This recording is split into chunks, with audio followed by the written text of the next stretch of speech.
Hello दोस्तों, चलिए तो हम पढ़ते हैं इंदिरा साहनी केस को, समझते हैं कि इंदिरा साहनी केस में क्या है। ये केस बहुत ही ज़्यादा इम्पोर्टेंट है। ठीक है, ये कब आया, क्यों आया, ज़रूरत क्या पड़ा, इसमें सुप्रीम कोर्ट ने क्या क्या अपना निर्णय दिया है, जो कि अपने एग्ज़ाम के लिए बहुत ज़्यादा इम्पोर्टेंट है।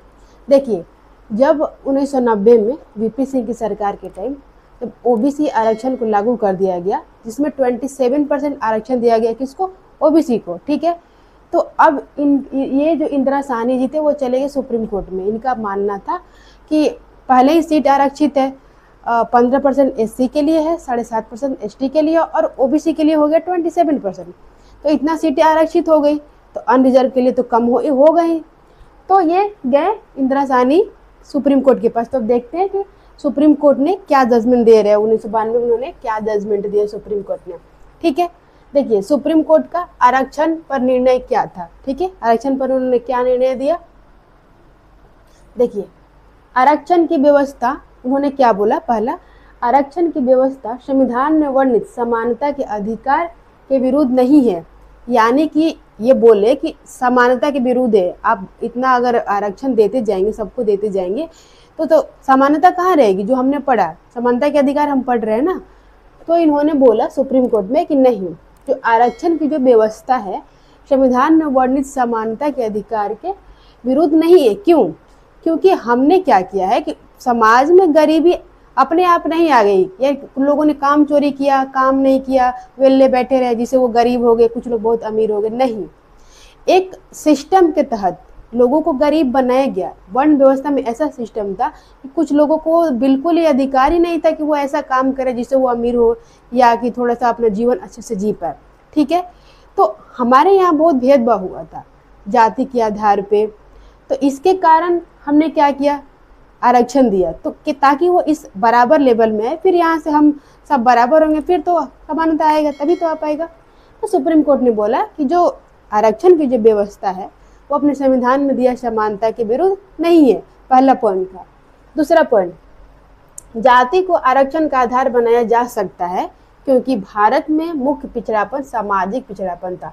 बोला कि भारत में जाति को आधार बनाया जा सकता है, जाति को आरक्षण का आधार बनाया जा सकता है। क्यों? क्योंकि जो मोस्टली जो लोगों का शोषण हुआ था वो जाति के आधार पे ही हुआ था, मैक्सिमम जाति के आधार पे ही हुआ था। ठीक है, इसीलिए जाति को आधार बनाया जा सकता है। ठीक है, जाति को आरक्षण का आधार बनाया जा सकता है। याद रखना, धर्म के आधार पे आरक्षण नहीं है, धर्म के आधार पर आरक्षण नहीं है, जाति के आधार पे है। ठीक है, तो जाति के आधार पे आरक्षण दिया गया है अपने संविधान में। ठीक है, जो भी दिया गया आरक्षण जाति के आधार पे दिया गया। तो इसीलिए क्योंकि आरक्षण का आधार जाति बनाया गया क्योंकि सामाजिक पिछड़ापन जाति से ही आ रहा था। ठीक है, अब तीसरा पॉइंट देखते हैं। पिछड़ी जातियों के साधन संपन्न हिस्से क्रीमी लेयर को आरक्षण का लाभ नहीं मिलेगा। जो क्रीमी लेयर है उनको आरक्षण का लाभ नहीं मिलेगा। कौन होंगे क्रीमी लेयर? देखिए, ये सिर्फ ओबीसी में आएगा। जो ओबीसी है, अदर बैकवर्ड क्लासेस, जिसमें हमने पढ़ा था कि 3743 जातियां मिली जो कि सामाजिक और शैक्षणिक रूप से पीछे थी, एससी और एसटी को छोड़ के। तो ये उनमें क्रीमी लेयर लाया गया। उनमें कुछ लोग थे जो कि अच्छे पढ़े लिखे थे, उनके पास अच्छी खासी प्रॉपर्टी थी, समाज में वो आगे थे, तो उनको क्रीमी लेयर के तहत उनको हटा दिया गया। इंदिरा साहनी केस में उन्होंने बोला कि ठीक है 27% आरक्षण हम दे रहे हैं, बट जो क्रीमी लेयर है यानी कि जो समाज में जो उस ओबीसी में जो क्रीम है, ऊपर वाले जो हैं, जो लोग जिनको कोई दिक्कत नहीं है, वो साधन संपन्न है, उनको आरक्षण नहीं दिया जाएगा। इसमें इन्होंने ये बोला था। ठीक है, ये हो गया तीसरा। चौथे पॉइंट में क्या है कि आरक्षण की अधिकतम सीमा 50% होगी और केवल असाधारण परिस्थिति में इसे बढ़ाया जा सकता है। देखिए, इन्होंने बोला कि जो आरक्षण ठीक है आप दीजिए, लेकिन अधिकतम सीमा 50% ही होगी, उससे ज़्यादा नहीं होगी। अब ऐसी असाधारण मान लीजिए परिस्थिति आ गया कि देना ही पड़ा, तब तो देंगे, नहीं तो क्या होगा कि उतना ही होना चाहिए। ठीक है, 50% ही होना चाहिए आरक्षण। तो ये इंदिरा साहनी केस में बताया गया था कि 50% ही होना चाहिए। नेक्स्ट है, पदोन्नति में आरक्षण लागू नहीं होगा। देखिए, यहाँ पे आ गया पदोन्नति में आरक्षण, जो कि हमने पढ़ा कि सरकार ने फिर संविधान में संशोधन किया। कौन सा संशोधन किया और कौन से आर्टिकल में लिखा गया, ये बोला कि पदोन्नति में आरक्षण लागू होगा, कमेंट करके बताइएगा इस वीडियो में, ठीक है। तो पदोन्नति में आरक्षण लागू होगा, लागू नहीं हुआ इन्होंने बताया इंदिरा साहनी केस में, बट सरकार ने संशोधन करके उसको लागू कर दिया पदोन्नति में आरक्षण। तो सिर्फ SC/ST के लिए, देखिए ये है SC/ST के लिए कि पदोन्नति में जो आरक्षण नहीं होगा, ये SC/ST के लिए बोल रहे हैं, ठीक है।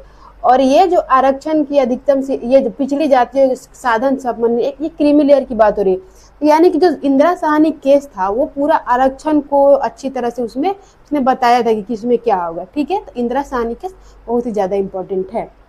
अब हो गया कि पदोन्नति में आरक्षण लागू नहीं होगा, इंदिरा साहनी केस में बता दिया गया, बट सरकार ने पलट दिया। आपको कमेंट करके बताना है कौन से आर्टिकल में और कौन से संविधान संशोधन में उसे लागू कर दिया गया।